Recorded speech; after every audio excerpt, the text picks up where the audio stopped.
네, 안녕하십니까. 오늘도 방기호 선생님의 남자의 밥상 중에서 페이지 29페이지 먹을수록 독이 되는 단백질에 대해서 함께 이야기해 보려고 합니다. 이 제목이 좀 강한데요. 먹을수록 독이 된다라는 겁니다. 이 단백질이 그렇다는 겁니다. 함께 나눠보도록 하겠습니다.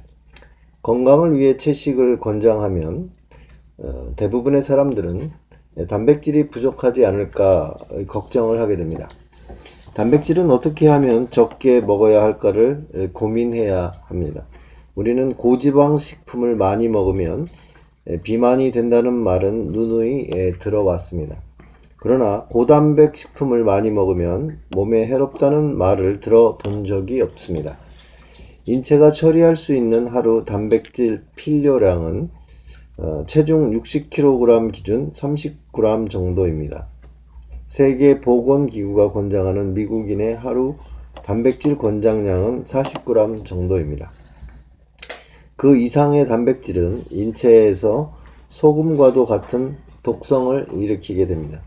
또한 탄수화물이나 지방은 과도하게 먹으면 피하 지방으로 저장이 되지만 단백질은 저장되지 않기 때문입니다. 왜 인체는 단백질 저장 시스템을 만들지 않았을까요? 단백질은 다음 세 가지의 치명적인 문제점을 가지고 있기 때문입니다.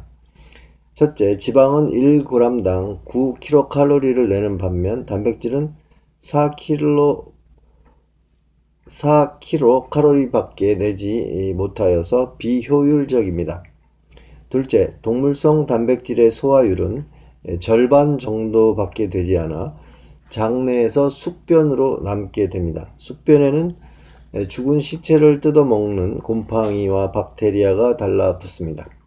무려 1.5kg, 10조 개의 세균의 총 중량이나 되는 장내 세균은 혈액으로 장 독소를 방출합니다. 질산과 암모니아와 같은 장 독소는 장을 뒤집어 버립니다. 장 독소에서 나오는 질산과 암모니아는 활성산소를 마구 뿜어댑니다. 프리레디칼이라 했죠. 활성산소를. 활성산소는 암이나 성인병과 같은 질병뿐만 아니라 치매, 뇌졸중, 생식기 기능 저하도 유발할 수가 있습니다. 셋째, 동물성 단백질은 분해 과정에서 엄청난 에너지와 효소를 소모합니다. 여기 효소가 나옵니다. 엔자임이라고 하는데요.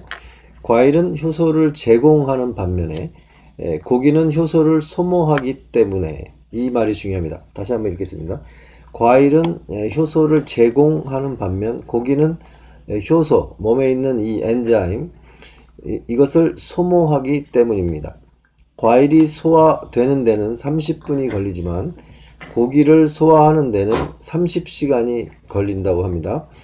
그럼에도 불구하고 많은 영양학자들은 동물성 단백질의 효율이 더 좋다고 주장을 합니다. 이 효율이란 세포 성장률을 뜻하는데 성장 효율이 좋다고 해서 질적으로 우수한 것은 아닙니다. 오히려 세포 성장을 빠르게 만드는 효율적인 단백질은 인체에 위험천만합니다. 좋은 예로 암세포는 성장률이 가장 빠른 효율적인 단백질입니다. 모유와 우유를 비교해 볼 수도 있습니다. 모유를 먹는 인간은 태어나서 1살이 될 때까지 체중이 3배로 증가합니다.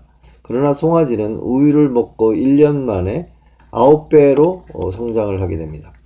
단백질 효율, 체중 증가율로만 따지자면 우유가 모유보다 3배 이상 앞서지만 우유가 모유보다 좋다는 말을 들어본 적이 있으십니까?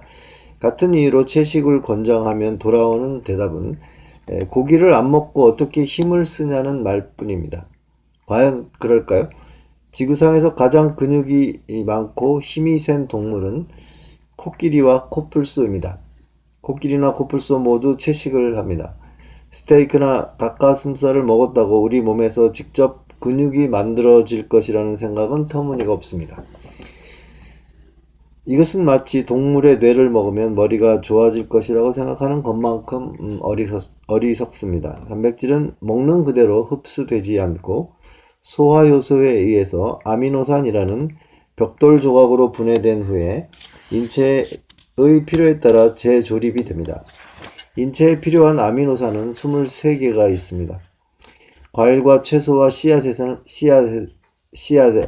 이 모든 아미노산이 하나도 빠짐없이 들어있습니다. 아직도 동물성 단백질이 중요하다고 믿는다면 그것은 오랫동안 믿어온 관성이기 때문입니다. 인류가 전체 역사의 99.7%에 해당하는 기간 동안 천동설을 진실로 믿어왔던 것처럼 우리가 육식동물인지 채식동물인지는 우리의 치아가 사자를 닮았는지 사슴을 닮았는지만 봐도 알 수가 있습니다. 만약 누군가가 돼지의 피와 오줌, 땀, 호르몬 154ml를 컵에 담아 돼지 칵테일이라고 이름을 짓고 당신에게 권한다면 당신은 이를 들이킬 것입니까? 삼겹살을 먹는 일이 바로 이런 행위입니다. 오늘날 삼겹살 1인분을 먹었다면 돼지 칵테일 154ml를 들이마신 것이나 다름이 없습니다.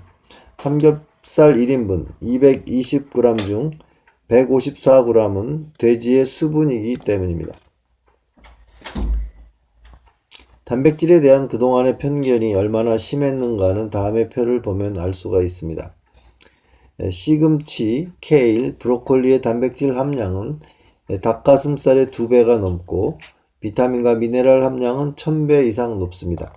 그러나 당신은 시금치나 브로콜리의 광고를 듣거나 본 적이 있습니까?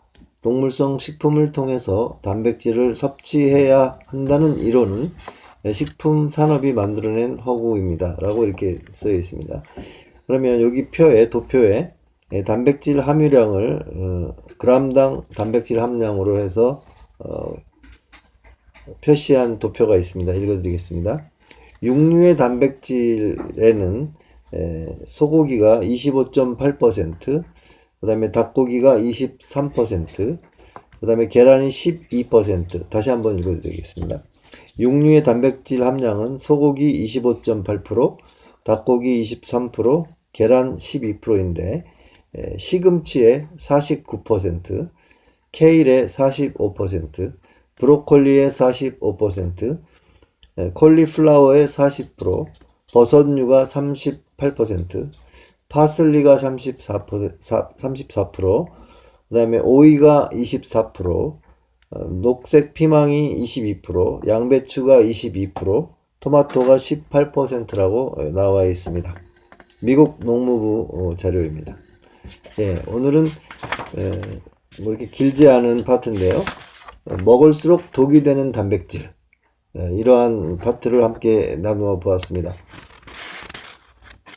다음에 또 이어서 다른 파트를 또 나눠 보도록 하겠습니다.